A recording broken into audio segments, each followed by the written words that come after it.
Okay. So we're going to do an Ask Me How I Know story before we start. And this one's mine.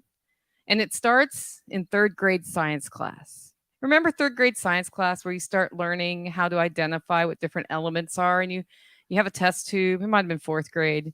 And they're like, smell it, and you're supposed to wave and smell the air and not just, Okay. Fast forward to Nicole Sauce doesn't like to label her spices. So there's just jars of things I've dried up in my cabinets. They're mason jars. You can see through that, so you know what's in there, right? So then I ask myself the question, are these peppers hot? And I go, don't do that. Ask me how I know. Yes, sir. Because for the rest of the day, tears and pepper boogers. Oh, yeah. Pepper coming out. It was terrible. It's almost like being maced, but I don't know what it's like to be maced because I don't want to know that. Yes, sir. They were hot. They were Carolina Reapers. Yeah. Yeah. Yeah.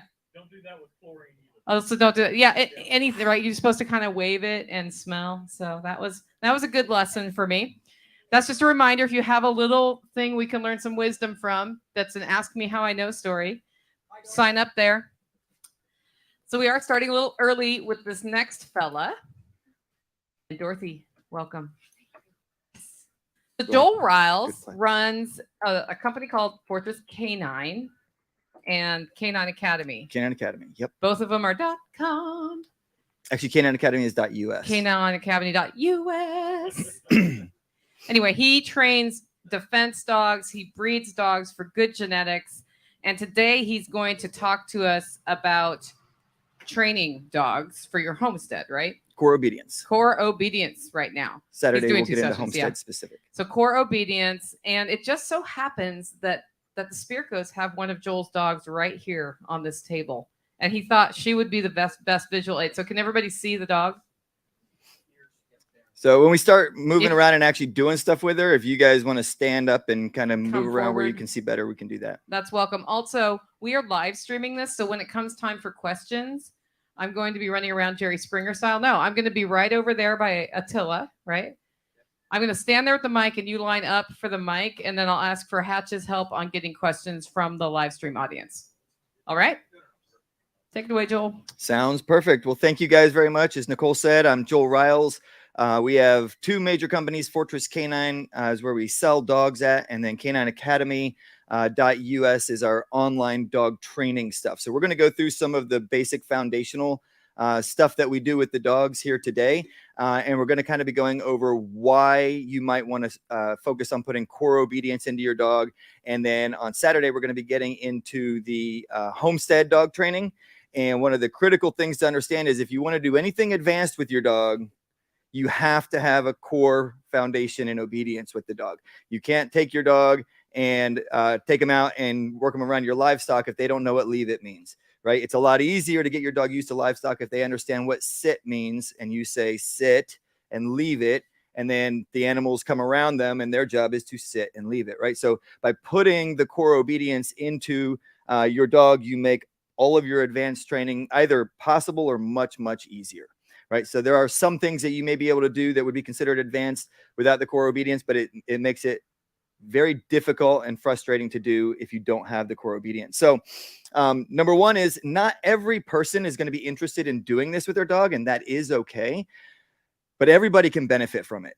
So a lot of times I hear questions about, how do I solve this problem? How do I solve that problem? We're having this issue with our dog at home. 99% of all of your behavioral problems go away if you do obedience with your dog. And when people come to class and they have issues with their dogs, a lot of times it's, oh, my dog lashes out at other dogs, or it was doing this other thing it's not supposed to. All we do is core obedience, and those problems all go away, right? So once the dog understands when I say to do something, you have to do it, then when I say leave that alone, or no, don't do that thing, right? All of that connects in with the dog, and they go, oh, I got it. So when you say no, when I'm doing this other thing over here, it also applies to the thing that is the behavioral problem. And now I understand and I can react to that. So let's see. Who has an issue with their dog currently that they would like to fix? Raise your hand. So there's like 10, 15 hands go up, right? And we're actually going to get into some of the questions and answers when at the end of this one. So we can go through some of those and we'll work through how I would approach some of those problems. If it's something that you want to teach your dog for homestead stuff, save that one for Saturday so we can go over that then. But we are going to get into some of those things. So most of these problems immediately become way easier to fix, or they just go away if you put core foundational obedience in your dog. And then the advanced training, we already talked about this, is all based on your core obedience. So you're not going to be able to get that without having some of this foundation. So what do we do? So there's a lot of different approaches, right? A lot of people will use the treats. A lot of people will use a toy. A lot of people will use various different things. And the reason we don't do that is because I came into this world from a very real world approach, meaning the guys that I learned from were using dogs in combat. And they were like, we don't have freaking treats and tugs in combat, right? They're like, we have to be able to say a thing and the dog does the thing. We need minimal equipment, and the training is built on the bond and respect between the dog and the handler. So we don't use the treats and toys. You can, and you can accomplish a lot of things with a lot of dogs doing that kind of stuff. You see it online all the time.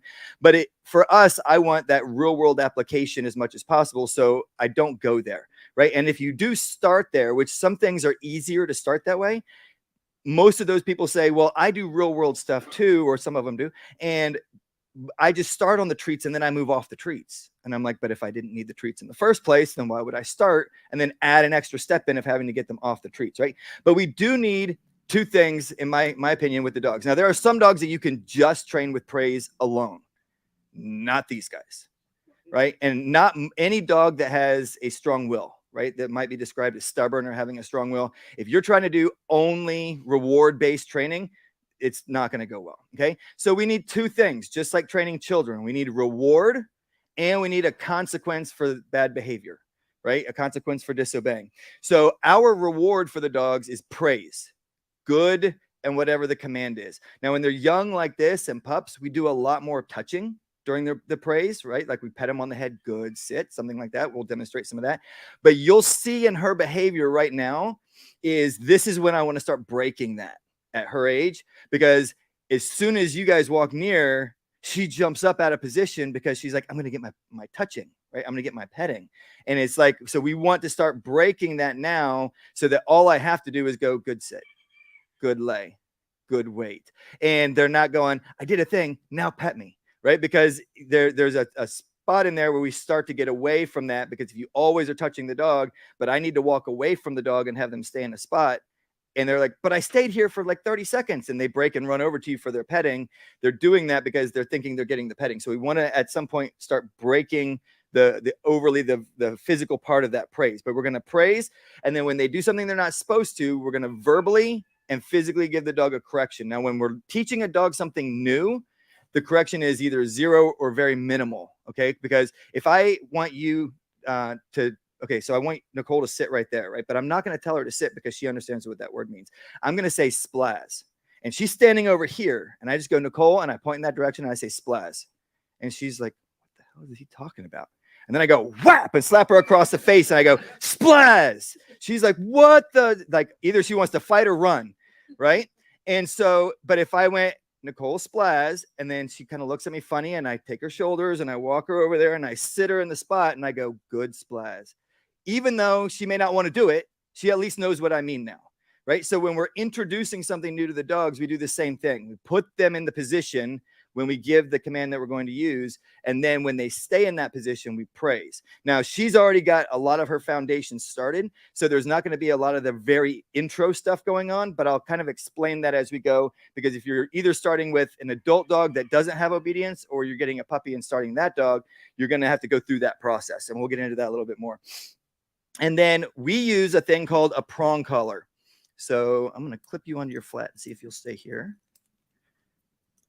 So there are two different styles of the Hermspringer prong collar. Hermspringer designed this. There's some off-market brands, but I don't recommend them. I recommend the Hermspringer, and that's Hermsprenger, Sprenger. And they're an Austrian company, and they designed this. This is the updated model. Okay, this one has a little quick release snap here, and it has one clip-in point. Do you know why it has one clip-in point? Because the original model that has a chain and 2 rings is constantly misused by people who don't know what it was created for, and Hermspringer got tired of that, so they made one clip-in point on their new one, because this is not a choke collar. This should never constrict the dog's neck. It's also called a pinch collar, because when it's on the dog's neck and I pop hard enough, there's a little bit of a pinch that happens. Well, guess what? How dogs communicate to each other. That's how they communicate to each other. When a dog does something the other dog doesn't want, especially mothers with their pups, they go pow and they pinch them on their neck. And sometimes the puppies go, arr, arr, arr, and sometimes the puppies just go, oh, okay, I guess mom doesn't like that anymore. But she can control how much force she uses. The other great thing about this is if I'm using something like an e-collar or something like that, there's a lot of finesse to knowing how to dial up and down and back and forth. With this, I can do from a very light, gentle, like I'm leading a horse with reins kind of direction for the dog that has 0 correction associated with it, to stringing them up if they got aggressive, and anything in between, all by just how I manage the lead. Okay, so I highly recommend using this collar. Now, the key is it needs to be fit to the dog. So what happens is these little links here, they snap apart like that. And so when you get it, there's extra links, and then you size it to your dog. So when you put it on the dog, you want it to go around their neck without being like it's choking them. I want to be able to spin it around their neck, which some of you guys may not be able to see this. Let's see, seats. I know you're falling asleep on me now, baby. Ready, sit. Good sit. So I want it to be able to spin on their neck like this without pulling off their head. So this morning there was an extra link in this and I took it out. One of the things that will happen, number one, they can slip it if it's too big, right? But also when they kind of move around and spin the way dogs do, it hooked, one of the prongs hooked on Dorothy's pocket because there was a little too much prong there, right? So by having this fit properly, you minimize most of those problems. The other thing, you're good, lay down. Good lay. The other thing that you need is a lead. Now, Jack said I have to demo these because these are the leads that we make. They are nice. I like them because that's why I make them. You don't have to have these, but there are several things that we put into these that make training a lot easier. Number one is they have a stiffness to them that a lot of other leads don't. And so when you're moving with your dog and your hands down by your side and you're walking, you're trying to teach your dog to walk by your side, you can feel where the dog's moving through the lead, right? Also, when I direct with the lead, there's enough stiffness to it that the dog feels the movement of my hand before it goes tight on the dog's collar, right? The other thing is we have as you can see, 2 snaps, and then there's this ring that floats up and down. And so I can do all sorts of things with this. If we take our dog to a restaurant or I go to a park or something like that, and I'm going to take a quick break, I can take this and I can go around a post or around my leg if I'm at a restaurant sitting at a table, and I can snap that in. And then now the dog is tethered. This end is clipped into the dog. This loop is around a post, my leg. I can put it around my head if I want to go run with the dog. And hopefully this doesn't mess up the mic. And so I can have the dog tethered here and I can be hands-free running. If the dog is too far ahead, I can just bump back on the lead. If they get behind me, I can grab it and direct them forward. But I can go shopping like this. A lot of times when we take the dogs in public, these 7-foot leads work real well for this, is I put this around the shopping cart handle. So I'm not trying to hold the lead in my hand while I'm steering the shopping cart around. And so there's lots of different things you can do this. We actually turn these into rappel harnesses for the dogs. And other things like that. Most of you won't be doing that kind of stuff, but we call them multi-purpose leads for a reason, because you can do all sorts of cool things with them. The one thing to be aware of, if you get one of these, so my warning, right, is if this end is connected to the dog and my dog is laying in the corner and I have the lead out like this and they get up and move out of position and they need to be corrected and put back, don't grab the lead in the middle of the lead and correct the dog, because that is now a weapon flying through the air, right? So if I have to correct the dog wearing one of these, I'll grab the lead wherever I grab it. I'll run down to the end and control that and then go, "Fooey, get back to your place," right? So I'll pop from that position. So you just make sure. We've almost broken car windows with these.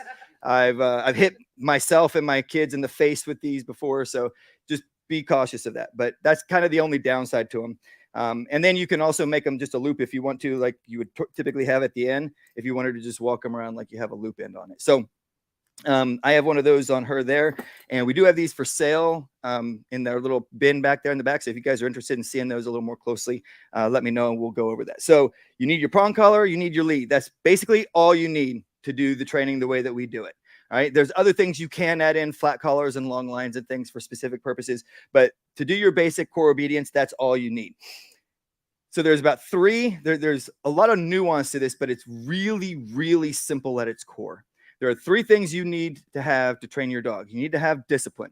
Your dog will be as disciplined as you are. If you correct your dog half the time and you're too lazy to get out of your chair half the time, your dog will obey half the time, right? And so if you are disciplined enough to correct the dog every time, then you will stop having to correct the dog because the dog knows if you say it, they better do it or there's going to be a consequence, right? So we use a term called one direction, one correction. This is one of the hardest things to teach people because they want to talk to the dog, right? Now, there is a time and a place to kind of talk, dog stuff to your dog. But when we're doing commands, I say the command one time and I expect you to be obedient to it. If I say it a second time, there's going to be a correction in between. Now, we use the lightest correction needed to get the desired result when we talk about obedience. We're talking about aggression and other problems. Those are harder corrections. But when we're just working obedience, it's the lightest correction needed to get the desired result. So I'm not smashing the dog because it didn't sit, right? I'm going to use a light correction. If they don't respond to that, I'll use a slightly harder correction and I continue to slightly raise it until the dog goes, okay, that's enough. I will now obey, right? And then that kind of becomes the baseline for that dog. So some dogs are very lead sensitive. You just give a little touch and they're like, I'll do anything you want. And other dogs, you got to go whack and they're like, what, you talking to me? And there's all kinds of in between, right? So the dog decides what kind of correction it needs to mean something, but as the handler in our philosophy is lightest correction needed to get the desired result. But the desired result is obedience, right? The other thing you need, so discipline's number 1. The other one is consistency. And that kind of goes along with what we were just talking about before. But the other thing is if the dog always has to be obedient when you go out in public, but when you come home, you take everything off and let them do whatever they want to, then guess what they're going to do at home? And they're going to expect that at home and they're going to expect to be obedient in public. Now, is that a bad thing? Not necessarily. But it's what do you want in your life, right? What I like is discipline, consistency, obedience all the time. And I don't give my dogs a lot of freedom until they're like 3 years old. And then at that point, they've earned the right to start kind of being able to run around and play and stuff like that.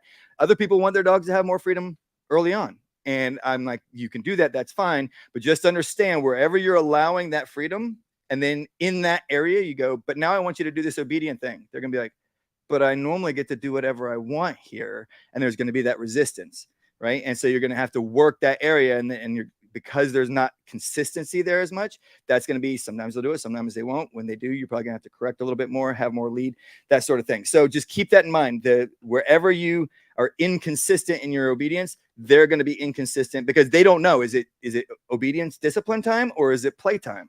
Right. And you're going to have to do more work to communicate that more clearly to the dog. And then here's an important one that a lot of people don't get. When I give a command, it's called a command for a reason, right? Nobody ever calls me up and says, hey, could you send me a list of your dog requests? Those things you request that your dogs do. It's like, I don't request that my dogs do anything, right? I command, sit, you must sit, lay, you must lay, wait, you must wait. And some people go, oh, that's so mean for the dogs. And I'm like, dogs are 2 to 3 year old children in terms of their ability to process information.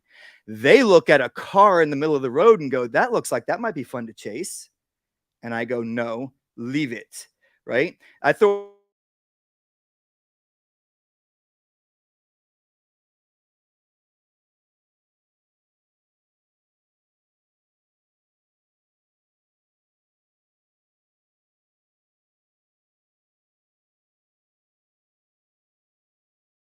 one of the most loving things you can do for your dog.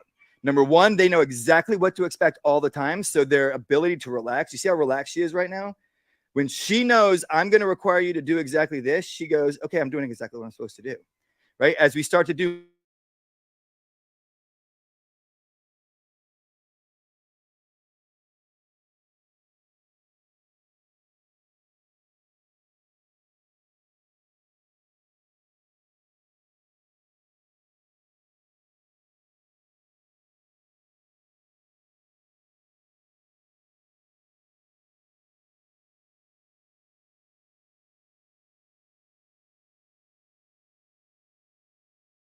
It's very simple. We introduce the command. Once the dog understands the command, we expect the dog to do the command. And if it doesn't, it gets a correction. And we do the one direction, one correction process. So I give a command. If they don't do it, fooey, that is our verbal correction. Fooey means shame on you in German, with a pop on the pinch collar. And then I start the process over again. Sit, right? And so we're going to practice some of that with her. And we create the environment we want. We control the environment to make sure it's conducive to the dog learning and it's safe. So depending on what we're doing, safety sometimes becomes a concern. And then as needed, we correct. Now, here's the thing. When you are correcting a dog for things, they have to know when they're doing the thing right. So the moment they do it right is the praise comes in. Now, when you're praising, you can praise as elevated into the praise as you can without them breaking the command, right? So I tend to keep my praise very calm, and I touch the dogs while I'm praising them as like an extra reward when they're pups, right? So if you go sit, whoa, good sit, right? You think they're going to stay in that sit? No, they're going to be like, whoa, what did I do? They're going to jump up and be all waggy and break position, right? So if I go sit and they sit, I go, good sit. And then I might pat them on the head a few times. Good sit, right? But they know, yes, I did a good thing, right? So Belle, seats, sit. And you're going to stress a little bit on me. Ready? Sit. Good sit. So you're seeing the lead direction here that I given. I was bumping up a little bit. That's direction, not correction, right? If I gave her correction, you would see her kind of like jump just a little bit because there's a little bit of pain associated with that. Whereas a lot of times it's just directing the dog, right? Now she gets fidgety like this. As you're going, a young dog or a dog that's just coming into this work, they'll sit for you, but then they'll kind of like shift around and they'll look and they'll want to move. We sit. Good sit. And so as we start, if just getting them to sit is the objective, then I don't mind if they shift around as long as they stay in a sit. But the longer we go into the training and the more discipline we put into the dog, see, she wants to lay back down now. The more discipline we put into the dog, the less of that fidgetiness I'm going to accept. I'm going to say, no, you wait and sit. And I don't want her shifting around and doing all that kind of stuff. So there's always a process to it, though. One of the things people will run into when they're trying to teach their dog something is they try and teach them 3 things at once. Right? And they're like, I want you to sit and stay still and do this all at the same time. If they're just learning sit, or if they've gotten a little rusty and you're trying to spin them up on something, isolate the thing you want them to do. When we talk about create, control, correct, the create part is creating a conducive environment for the dog to learn, right? So sometimes that conducive environment is a largely sterile environment with very few distractions. But then obedience with no distractions isn't really obedience, because obedience really only matters when there are distractions. But if I'm going to introduce something to the dog, I want to do it in a place where there's not a lot of distractions. And then once she starts saying, no, you sit. Good sit. I know. You're getting fidgety. But then once they know the command, then we start introducing these other distractions. Like a lot of times we'll let pups out of their runs and they'll be running around in the field and stuff like that. And the dogs that are training are like, but I want to get down and run around with the puppies. No. You're doing this work right now, right? So you'll create distractions as you go, but when you're introducing in an environment that's conducive to the learning. Okay, lay. We lay. Good lay. So you saw that little bump, right? There is no negative reaction from her, but she knows if I don't lay down in just a second, he's going to correct harder, right? So if I'm going to teach a dog to sit, what I typically do is you put a puppy up on a table. I like working tables because I don't have to lean over, and it adds just a little bit of stress to the dog because they're off the ground. And the obedience also creates a stress. So the stress of the obedience versus the stress of the table, the one stress relieves the other stress. It distracts the dog from either stress, right? So it allows the dog to learn a little faster. So what I'll normally do is I'll start with a flat collar. So this is a little leather collar right here is flat. There's no prongs or anything on this collar. And if she were in a stand, for instance, and I wanted her to learn to sit, I would say, sit, and I would press down on her butt, lift up on the flat collar, and then I come under and I praise her right under her chin here, because a lot of times they'll either have the tendency to want to lay down or they'll stand back up. If they stand up, I just push down on the rump. If they want to lay down, I'm petting them and praising them for being in a sit, but I'm also holding them slightly in the position. Now I want to get to where I'm not holding, but I can let them know, yes, this is a good sit, good sit, good sit, as I'm making sure she doesn't go back down to the ground, right? When we start doing down, we can do a couple things. If you're working with a large dog, like an adult dog that's not a puppy anymore, you have to manipulate their legs typically a little bit. If you're working with a puppy, we just pretty much take them and we push them down and we go good down. Right now I'm going down and back a little bit because that's how their legs work, right? So it's not straight down, it's down and back. But when you're working with a slightly bigger dog, a lot of times you can get their butt down and then you grab their front paws and you swing them out and then kind of put a little bit of weight on them, then praise them for being in a down. And then if they want to stand back up, you can put a little bit weight on them again, keep them in that position. Praise, praise, praise for doing the thing they're supposed to do.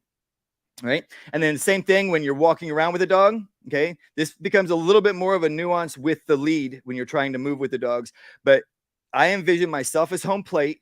The dog is walking in the batter's box beside home plate. Everybody familiar with baseball, softball? What I mean when I say the batter's box and home plate, right? Because you have to stand in the batter's box. Well, you're home plate. So as you move, the batter's box moves and the dog just has to stay in the batter's box. Here's where most people go wrong.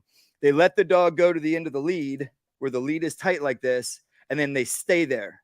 And so the dog's not actually walking with the person, they're walking with the lead. They're relying on the lead to tell where they are. So whenever you're working with your dog, your lead should be like this most of the time. So if the lead is tight, that tells you something is wrong. Now, if you're the one doing the thing, creating the tension, fix yourself. If the dog is the one creating the tension, then I create a little slack and I correct. And then I expect the dog to stay where there's no tension. So when they're walking by my side, I'm not holding them in the place with the lead, right? Because that would be tight lead moving like that. As they approach any of the sides of the batter's box, I bump with the lead. So I'm doing it with my wrist in such a way that I'm bumping. So as they start to move forward, I bump. And I could keep doing that motion. If they're where they're supposed to be, your lead should have the right length in it where it never is going tight. It's like this, right? It's moving, but it's only going to give a correction if they actually hit that edge. When they move out to the side, if I don't want to move any out to the side, I bump in toward me. If they're slowing down and getting behind me, I bump forward, right? But it's this bump motion so that as soon as they move back where they're supposed to be, I could keep doing the motion. And there's not going to be a correction on the dog. They're going to be they learn real quick. Okay, here's my imaginary edges. If I stay in this relation to you, I can move along with you, and I don't get any of those corrections. And so we call that foos. You could call it heel. You could call it walk with me, but it's basically walking at your side. And then when you're doing your weight and down stays, so we'll work this with her a little bit. Wait, got her tethered to the table here. All right, good sit. Good sit. Now, when you start doing these, it's usually easier to start it in a lay down. Wait, because they'll tend to stay in a down better. When you put them in a sit and walk away, a lot of times they'll lay down. But if you put them in a sit and they lay down, they're not in a sit. So you have to go back and correct them. So again, we isolate, right? If I want to focus on the weight, then it's better to put them into a down because there's less chance they're going to break that position. And then I can focus on the weight, good weight as I walk around. So Belle, weight. Good weight. And I start off just moving within the length of the lead with the weight. Good weight, Belle. Good weight. She moves out of position a little bit. No, weight. Good weight. She wants to lay down. Fooey that. Sit. Good sit. Wait. Good sit. Wait. Good weight. Now, I do get used to kind of giving head and arm signals. You can do that or not. And most of our dogs, even when they've been introduced to it, it's not like they're fully trained on hand and arm signals, but it can be nice to have those.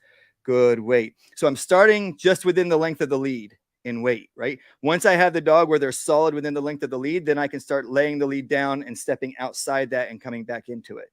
See how she reacts when the kids that she knows comes in? She's like, my pet time, right? Another thing with kids is here's my recommendation. My son walks into the room and he loves to go to every dog in the room. Sometimes we have 6-8 dogs in the room and he pets every dog in the room. And then after a few times of doing that, he walks into the room. They don't want to break position and run over to him and get petting, right? So my instruction to him is you don't touch a dog unless it's in its place. So if you walk into the room and he kind of has this high-pitched, excited voice when he's talking to him and he's like, oh, hey guys, how's it going? You see how the reaction here when you do that kind of vocal? And so he walks in. If they break, he has to say no, go back to your place, and he can only pet them in their places so they're not being trained to break position every time they move. Seats. I know. Sit.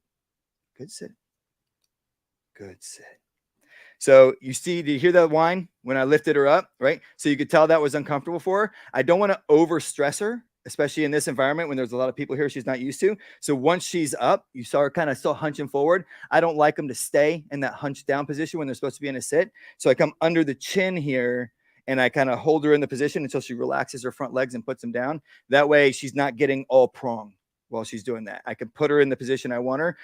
She's being touched and she's being petted a little bit. So there's some comfort in that. And she's not staying in the stress. So another thing you're doing when you're training dogs is obedience is stressful. So you've got to do some level of stress inoculation with the dogs, meaning what was stressful when they started becomes normal, right? And so when they start to get stressed, though, we have to recognize we only want to elevate that stress for short periods of time, and then we want to bring the stress level back down so that they're comfortable again, right? So we're pushing it always up and down, up and down, up and down, but we're not going up into stress and then staying there for long periods of time. If you start trying to teach your dog something new and they're really struggling with it, work on it 5-10 minutes and then move on to something else, right? If they start to get really, really stressed with it, just move on to something else, right? Don't get frustrated, because if you're frustrated, all of your training just ended right there. So you start to get frustrated, just go, let's go do this other thing that you're really good at. And then you can move around with them doing the thing they're good at. They get praise, praise, praise, praise, praise. And then maybe later that day, maybe the next day, maybe a couple of days later, just depending on your schedule, you come back to the thing that they were learning that was hard and you start practicing it again. But don't stay in high stress situations with the dogs, because you end your progress that you're making for that day in that session. Lay down. Okay, so she's not downing. Fooey it down. Good lay. Atta girl. Good lay. So it's one quick bump, right? The lead is not tight. And as a pup, like the real little pups, a lot of times you're directing them into the position even after they know it. Once they hit 5 months or so, 5-6 months old, I say the command and they do the command. I'm no longer helping them into the position. I just go boom with the lead and then they're to do it on their own. Because if you're always having to put them in the position to help them on the table, to do all that sort of thing, then they're going to wait for you to help them. Whereas if you go, do the thing, and they don't do it, and you go, fooey it, I said, do the thing, then they're like, oh, he's not going to help me. Like, he's actually going to make me do it on my own. And then you get the obedience without needing to use the lead, because all of that is progress toward not needing this anymore. But you have to get to the point where you can do it with this without it being tight. And then as time goes by, you can slowly transition away from this and they'll continue to respond without the lead. And as Jack knows, they'll do certain things really good on lead, like be good with the birds, and then you take them off lead. So my first transition from off lead is not off lead, it's drag the lead. So I put the lead on, they drag the lead around, I give them commands, and as they're doing the commands, they get praised. If they stop doing the command, they break a position, they do something they're not supposed to, I can just reach down and grab the lead and give that input via the lead. And then as they start to come back in, then I can just drop it and let them drag it again. A few things to watch on that is if you're doing something like in the woods or things like that, these things get caught, and regular leads do the same thing, but they'll get caught on things. So be aware of that. And sometimes they'll step on it themselves. And depending if they're a real lead sensitive dog, when they step on it, they'll be like, oh no, what did I do wrong? Right now, a lot of these dogs, they step on it and they're like, oh, I don't care. Like it doesn't bother them at all. But I have seen a lot of dogs get real responsive to that when you run into that problem. All right, so we're creating, we're controlling, we're correcting, and then when they do what they're supposed to do, praise, praise, praise, right? Remember, create is creating the environment. So if I want to teach a dog to defend me and protect me, I'm creating an environment where there's a threat, right? Now, the threat is controlled based on the dog's ability and all that kind of stuff. If I'm creating an environment that I want to do obedience in, then I start off in a fairly sterile environment, and then I slowly start adding distractions. If I want to create an environment where the dog does good around livestock, I have to go to the livestock, right? I have to have the thing there that the dog is reacting to. If your dog reacts to strangers when they knock on the door, guess what you have to do to train that dog to not react when the door gets knocked on? People have to come knock on your door. Right? So you can't fix a problem by avoiding the problem. You can only fix a problem by going to the problem, creating it either like a false creation or like just placing yourself in situations and then working the dog in those situations. Now, if you have to correct your dog, sometimes you don't want to do that in public, right? So be aware of that when you're talking about creating your environment. Controlling the environment is number one, using the lead to make sure that the dog is doing what it's supposed to be doing, but it's also making sure your environment is safe. So if I'm doing bite work with dogs, I don't want my children not running around playing and not paying attention, right? Because that places them in an unsafe position. If I'm doing something with the dogs where they're high up on an obstacle and it's wet, then I might go, you know what, we're not doing that right now because this is an unsafe environment. I'm controlling the environment for the safety and the training ability that the dogs get. And then our correction, remember, is the lightest correction needed to get the desired result.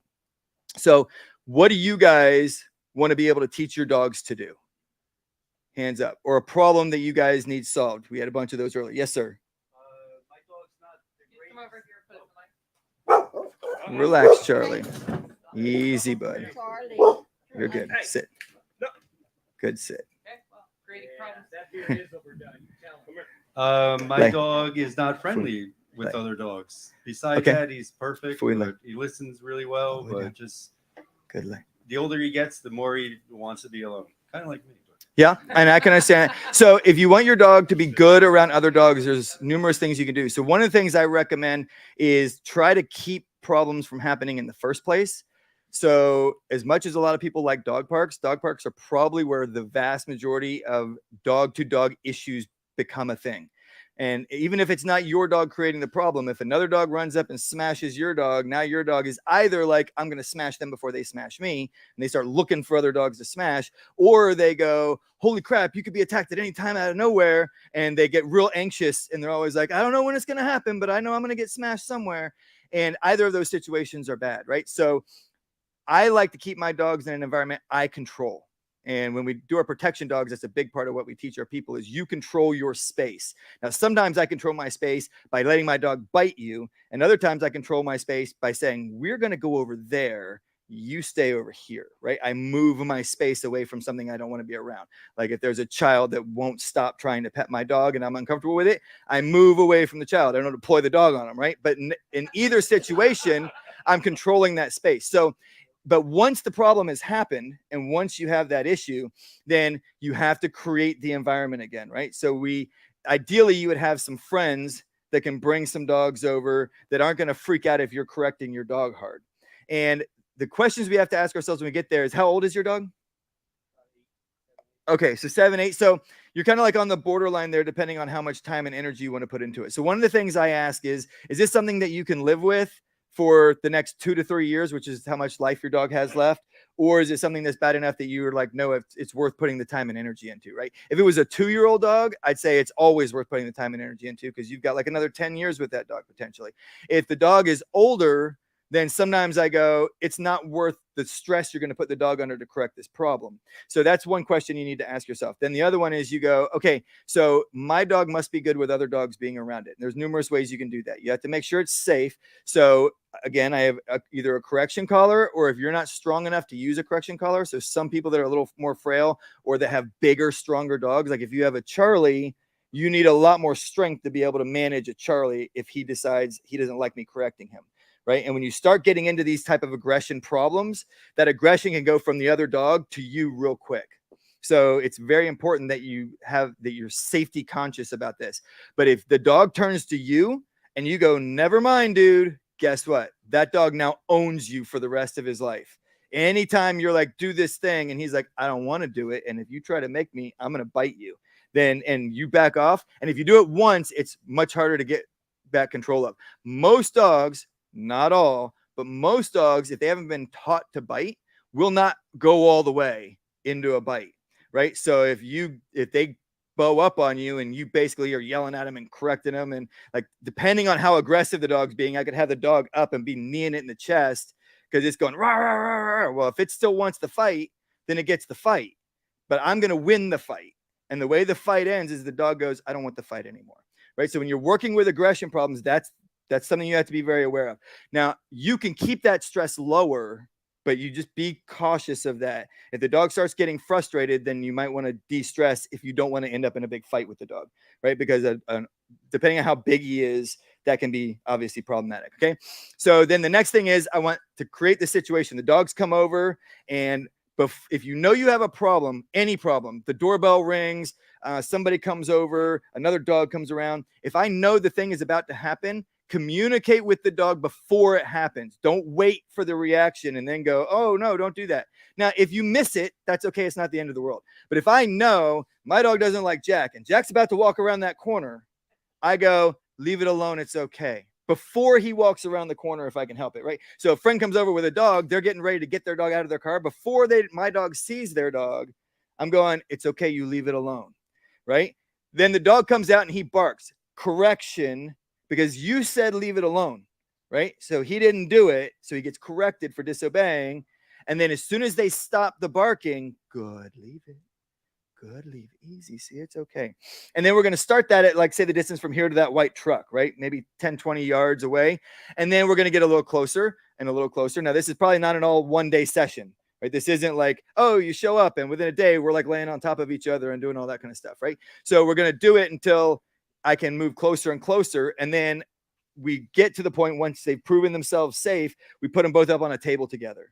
Now, typically, especially if you have any questions that this is safe still, one dog is facing that way and one dog is facing this way. And that dog's handler is in front of him and this dog's handler is in front of this dog. So that if they turn, I can snatch off the table this way. They can snatch off the table that way. We break the dog fight up. Right? So that's our safety mechanism to keep the dogs from having an engagement if we need to. And then once they're comfortable beside each other, I'll start shifting them around where I'm basically bumping one dog into the other. And we start off gently, just kind of moving them and letting them touch each other a little bit. And then we're sliding back and forth. So I'll take this dog and I'll slide them this way, where this dog gets slid by that dog almost to the edge. And then I'll grab this dog and do the same thing and slide them back. And then once they're good with that, I start putting them on top of each other. And so they start off just stepping over and then laying down. And then the other dog gets up and steps over and lays down. And then they step over and wait. And then they step over and lay down on top of the other dog. And each of those, like, they have to be good at the last one before they move on to the next one. And once you've got a dog that will move around other dogs like that, there will sometimes be other dogs that will be problematic. Like, they'll see something. A dog that's a very alpha dog, if another dog postures, and a lot of times, like, people totally miss that this is going on. But a dog could be way over there, look over there at Charlie and be like, huh. And Charlie from way over here goes, oh, hell no. Like, you just postured on me, right? And if you're not aware that that communication just happened, then it seems like it comes out of nowhere. So be very aware of the communication going on, not just from your dog, but from the other dogs around. And then they do something they're not supposed to, meaning your dog.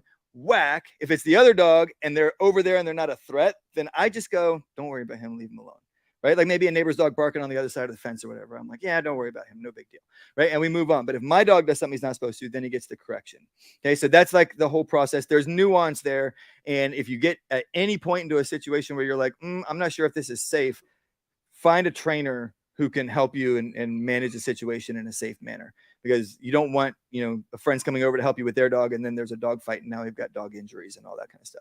So, you can do it quicker or slower, but a lot of that is being able to read the dogs and tell when to back off a little bit, when to push in a little bit more. And then how confident are you if you have to fight that dog that I can, because if I'm very confident to fight the dog and it's doing stuff like that, like if it was her going crazy over another dog, I would just smash her 3 or 4 or 5 times in a row and slam her into a place I want her to be and be like, leave it alone. And it'd be over pretty quick. I'd go, bring that dog over here, put him on this table, knock it off, leave it alone. And in like 10 minutes, we wouldn't have any issues anymore. If it's Charlie and he doesn't know who I am and I went to try and correct him like that and now I've got a big fight on my hands, I'm going to take that one slower, right? And so you got to gauge that back and forth. So I appreciate that question. Other problems? Okay, perfect. So I have 2 pit bulls, 6, 7 years old. Okay. Both great dogs. They get along wonderfully. One is very territorial. Whenever the tactical drives by on his 4-wheeler, or Nicole's seen this many times, he'll start barking at him, at the person, the mailman, whatever, which is fine. I don't mind that. But the other dog barks at him. Like right on his back, barking at his face while he's trying to take on the perceived threat. Yep. How do I break him? So what I would do is I would separate them. I would do training with one. And so you have 2 options. The dog that's barking at the people is creating the situation for the other dog. Now, that dog's reaction to it may not be appropriate, right? But it doesn't happen unless he's barking at the people. So you go, do I want to fix one or the other or both? Which problem do I want to fix? And if I want to fix the dog that's barking at the dog that's looking at the delivery guys and all that kind of stuff, and I go, I want that, but I don't want this. Then what I do is I put the problem dog, the one you want to fix, is on a lead. Now, when I say on a lead for correction, you can use e-collars with this too. So e-collars are good for stopping behaviors that are bad, meaning I don't want to associate myself with this correction. I just want the dog to stop doing it. E-collars are really good for that. You got to make sure that the e-collar is put on properly. I like to put them on and not do anything with them for like a week, because what I don't want the dog to do is go this. Oh, the e-collar's on. I am a perfect dog. The e-collar is off. I can now do whatever I want, right? So if you put it on and don't do anything with it for about 7 days, then when you use it, they don't remember that you put it on them. They just go, holy crap, when I do this, I get shocked, right? When I jump up on the back sliding glass window and pound it with my paws, I get shocked. That's an electric window. When I go near chickens, I get shocked. Those are electric birds. Leave them alone. When I bark at the other dog, I get shocked. Now, you want to be close the first couple of times this happens, because that dog may go, you just shocked me, right? And then you've got a little bit of a fight. So I want to be close enough that if that starts that kind of engagement, here's how I break up a dog fight. I kick one of the dogs in the head. I do not put my arms into a dog fight. I do not grab back legs, because you know how I bring dogs out in bite work? I grab them right there. And when you grab a dog right there on their hocks, so right here on the side of their hip, right? I grab there and I pinch. You know what they do every single time you do that? They come around and go bam and put their mouth on you. So if you come up behind a dog in a fight and try and grab those back legs, they're going to come and they're going to hit you, right? So I don't put my arms in. Now, one thing you can do is run a lead loose, like we're talking about, let them drag a lead, so that you can come in and grab that lead and then yank them out of the fight. Now, there's probably going to be a little tangled up and stuff, but you can still get them out of that fight with the lead. And then you've got one dog on a lead and you're like, you get back, you get over here in the fight. So just be aware of that. But I don't say anything in terms of the shock. He does the behavior. I just bam, bam, bam. And my personal approach to that is I go, you get 1 try, you get 2 tries, you get a 3-second ride. And so it goes 1, 2, 1, 2, 3, stop. Was that enough? But I'm not communicating to the dog. I'm just doing it. And I'm just close enough that I'm making sure that there's not a fight or anything like that going on. And then I can get farther and farther away. And then I start trying to watch. So this is probably a couple-week process, right? Then I start trying to watch from a distance where they don't even necessarily know I'm out there. And I see is the behavior still occurring. And then I leave the e-collars on. Now, you may have to take them off to wash them, or you may have to take them off to recharge them. But if I do that, I take it off, I charge it overnight, put it back on first thing in the morning, right? But they wear it until I don't need it for like a month. And when I haven't needed that thing for a month, then I take it off. And then some people will actually get those little boxes, the little fake ones, and they'll put the fake ones on them just so they still feel like they have it. Watch your dog. You'll see it. Some of them, you take it off and they're still like, nope, I'm a good dog. I didn't associate that box with me getting shocked. And others are like, wait a minute, is that thing the thing that's been doing that stuff to me all this time? And so then you need to put the fake box on. It just, some dogs are smarter than others when it comes to that stuff. But that's how I would fix that problem. I don't want to be associated with it, because then when you're there, they won't do it. But then when you're gone, they'll do it, right? If I want them to not do it at all, I use the e-collar and disassociate myself from it. Hey, quick question. 2 dogs, Shepherd and a Lab Pit mix. Okay. Walking them, they walk pretty well, but they tend to have bad tendencies on a lead. Okay. Sometimes. Would you recommend training them while I walk them together or walk them separately? So when I am going to move with multiple dogs, I want to be able to move with dog A good. Then I want to be able to move with dog B good. And then I start working A and B together.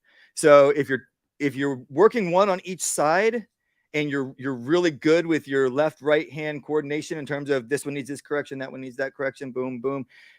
Once you've practiced that a little while, you can do 2 dogs at once that way. If they're both on the same side, that's a lot harder. So depending on how you like to move, if you have them both on one side, then I want each one really good independently. What typically happens when you put them together is they start jockeying for who's ahead, right? And so there's a couple things you can do there. One is if one does it more than the other, is I'll get somebody helping me, a wife, a friend, something like that, and have them walk with the dog that's not the problem in front of me, and I walk behind, and I'm like, no, you're not up there with that dog. You're with me, right? And so as I'm walking behind, I may turn and walk the other way for a little bit, and then turn and walk and try and catch back up, and then I may stop or slow down, and I keep changing what I'm doing with the dog, or I may just stop and put him in a sit and wait, and they just watch the other dog walk. So usually whoever's helping and is in front is walking kind of slow. That way I can catch up and slow down and catch up and slow down. And then depending on what's going on, then I might switch them. right? And then work the other dog in the same situation. And then I switch it and I work in front. So then the dog in the back is the one just walking slow, and the dog in the front is the one doing stuff. And sometimes walking past and then turning and walking past again. And they have to learn, it doesn't matter what that dog does. I walk with my person this way, whether that dog's around or whether another dog's around, and they essentially stop gauging. So a lot of times people will call it like single dog brain. Like if they're both there together, if they're on a table and one jumps off, the other jumps off, right? So when I'm working dogs like that, the way that I avoid that is I'll put, say, 2 dogs on the table, and I'll say, you wait, you sit, good sit, good wait. You lay down, good lay down. You sit. And I work them in opposite things. And I'll say, you wait. I'll take this one off the table. I'll put them back up on the table. And then I'll say, now you wait. And I'll take this one off the table and back up on the table. And then once they're doing that well, I'll say, both of you wait. Whoever's not supposed to jump off the table, they get tethered to like a leg of the table. This is another reason I like these leads. And then I go maybe 30 feet away and I remind them, wait. Like whatever dog A, you wait. And then I go, dog B, let's go. And when dog A follows dog B, they correct themselves when they run out of lead. And I let dog B come in. Good go, good go. Now you wait. And then I walk back over and I go, phooey that. You were supposed to be up on the table. I put them back on the table and a down. Good place. Wait. And I walk back and reset, and I'll run those drills back and forth until they stop failing and they stop breaking when they're not supposed to. And so getting that individual obedience one at a time and then putting it together is really helpful. Yep. This is going to be embarrassing for a tough guy like me, you guys with your pit bulls and your shepherds. But to show I'm secure in my manhood, I'm going to ask the question.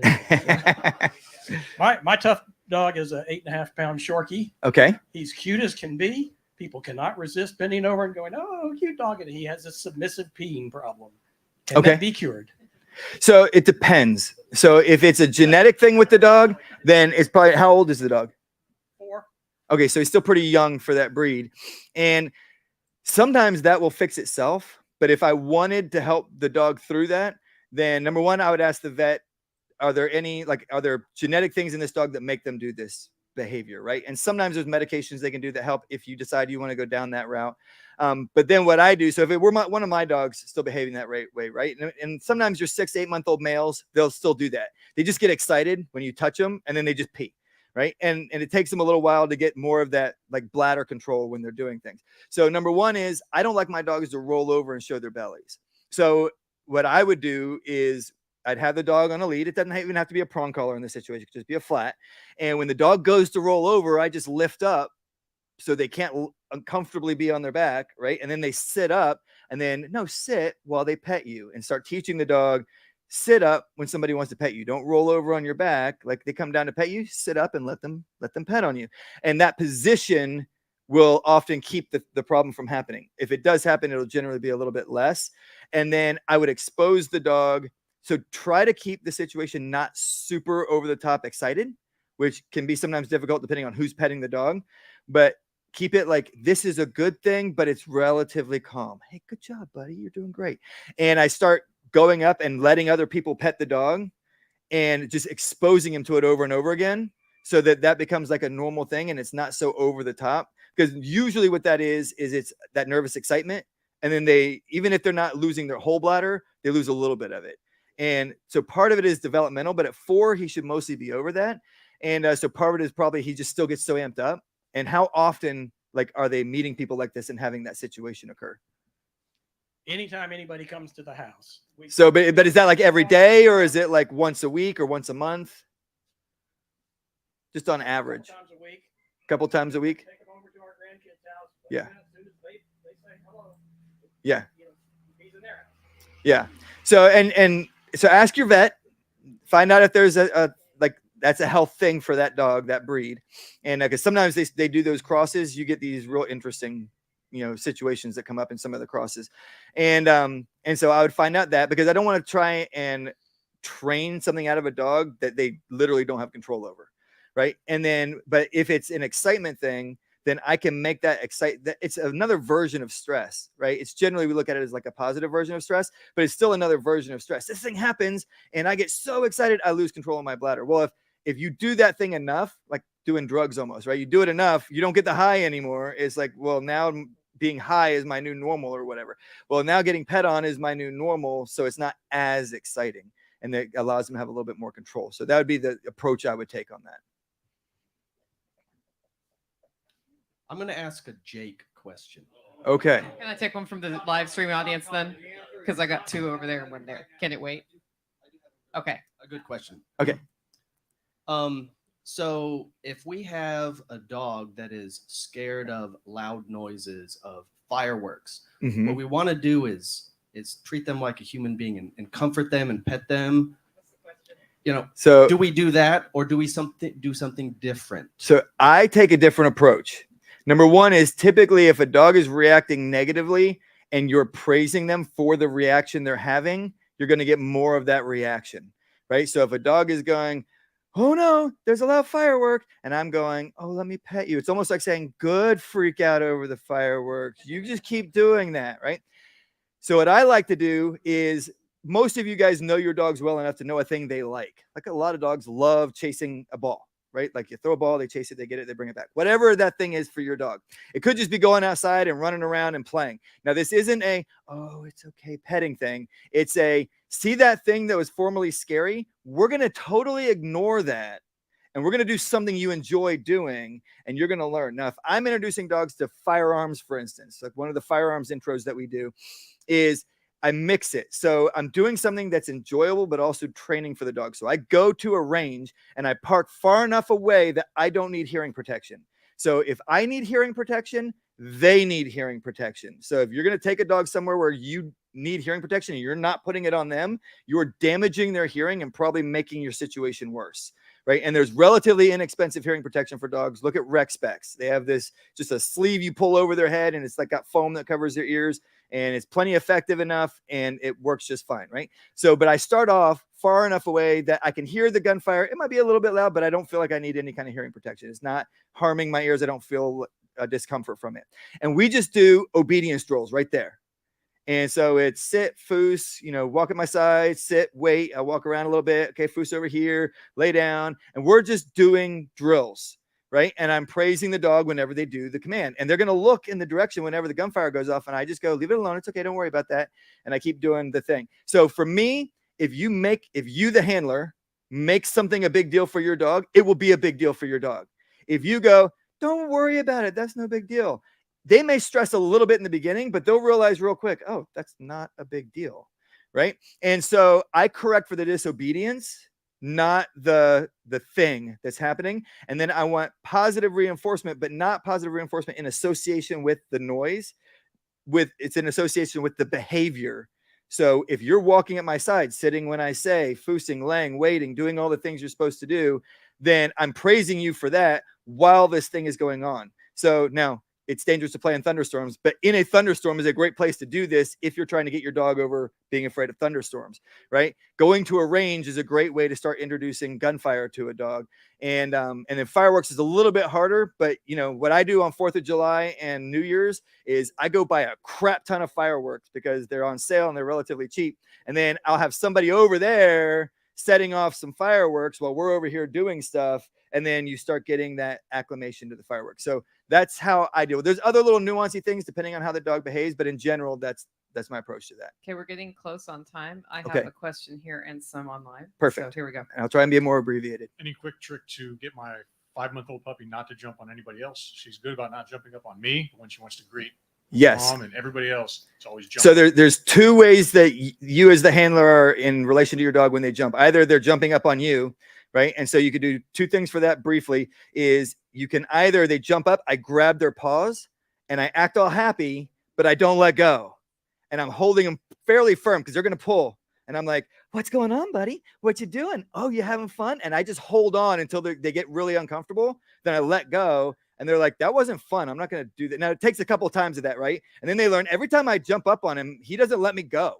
So that's one. The other one is, and I just tend toward this one naturally, is they jump up and I just bump them with my knee and say off.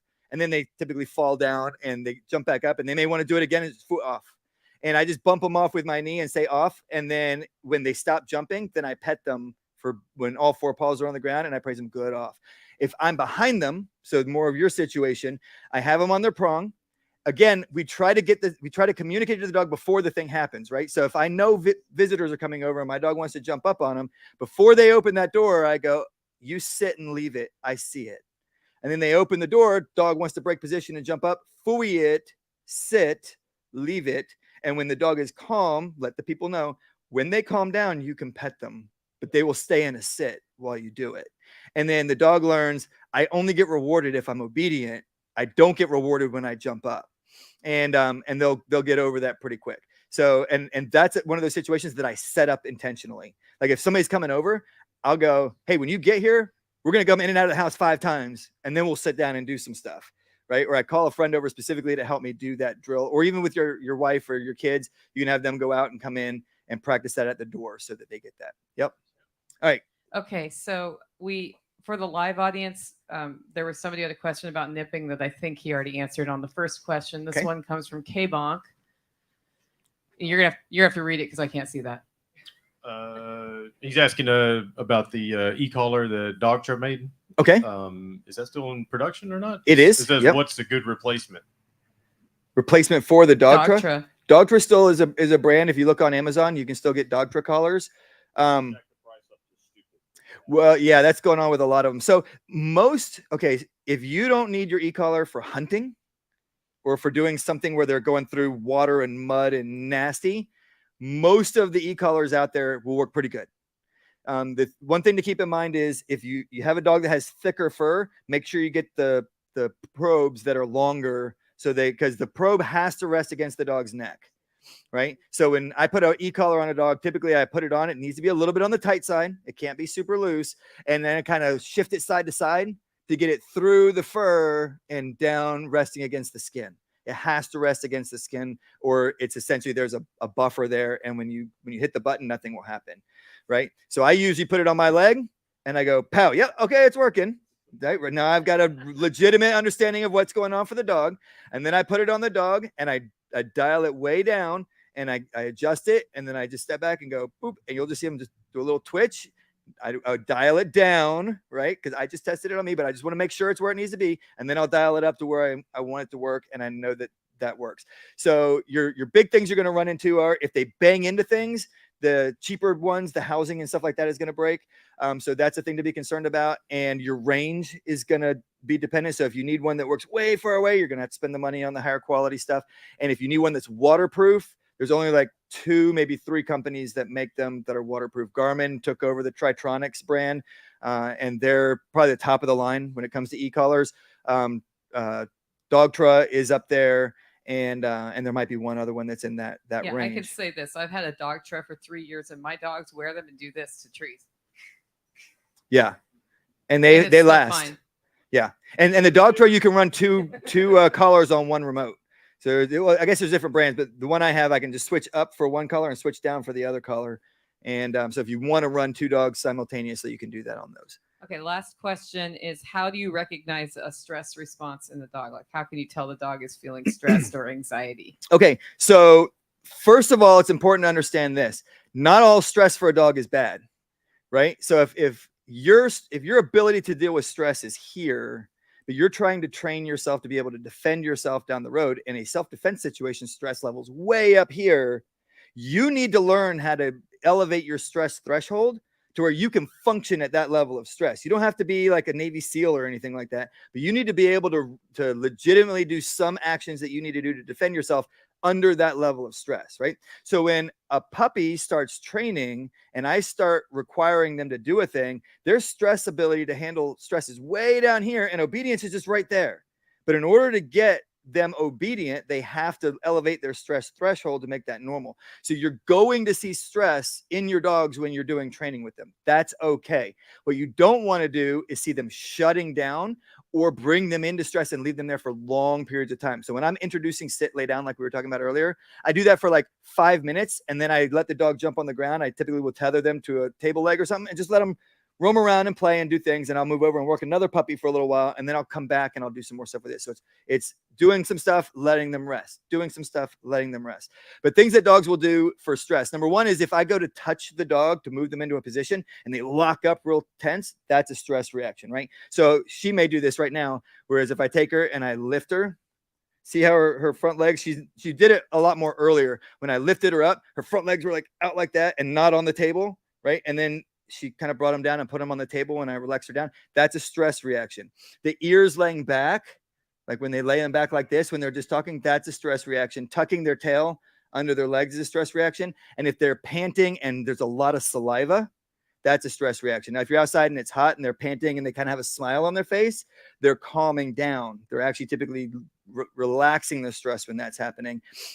When you're dealing with a dog aggression issue, the reason their hackles raise up, you guys ever seen that where the hair right on their shoulder blades here stands up, right? That's not them posturing. That's them tensing up. They're going, something might be happening here. I got to get ready for it. And the tension in the skin makes the hair stand up. And so it starts off at the shoulders, then you'll see it at the hips, and then you'll see it run all the way up the spine, depending on how tense they get in those situations. So stress is very important to be aware of, but understand in certain situations, stress is going to be normal. Now, so I want to see stress, but then over time, I want to see that thing that was being stressful not be as stressful. And but those are your things. So if your concern of stress is my dog seeing people or other dogs that are stressed about, you're going to scoot off the table there, baby. You typically want to watch the hackles, the tail tucked, and the head down real low, right? And in those situations, as long as there's no hackles, if it's just tails and head, then I'm encouraging. It's okay. Leave it alone. Do this thing, right? And I give them a thing to do. Walk at my side, sit and wait, whatever I want to give them to do. And then while the thing passes, and then we move on about our lives. If they're hackling, it's phooey that, leave it. You're not allowed to behave that way. And then a lot of times they'll try to relax, but their hair will still be up, and I'll rub it down, relax.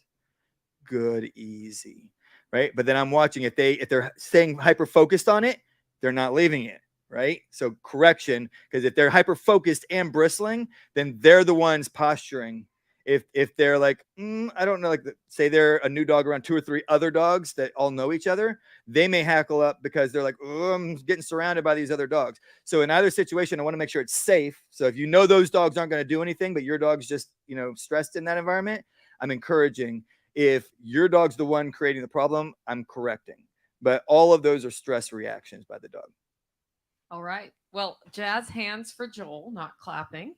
Thank you very much, guys. Great job. We'll have him back to talk about training dogs for homestead things on Saturday, right? Yes. Yes. Awesome. And of course, he's here for the whole event. So you can talk to him. You can talk to Wendy. Oh, well, any hello. questions? And if you're interested in any of our leads or shirts, we have them back there. And you can check out fortresscanine.com or canineacademy.us for more information. Yes. Buy those leads. Buy them all so he doesn't have to go home with them, Exactly. right? Be lighter weight on the way home. What if people want to buy them who are on the online group? Can they So buy them on the canineacademy.us store has them. And we're currently updating Fortress Canine. Everything on there is valid, but the store is currently not functional on that website. canineacademy.us. Go to the store to get the leads if you are listening on the live stream and are interested in that specifically. Thank you so much, Joel. Absolutely. My pleasure. Friends, 15 minutes from now, we're going to hear from Nick Ferguson. So let's take a break, stretch our legs, get some coffee, whatever you need to do. I won't go into too much detail. See you soon. Use the bathroom. Good job, baby.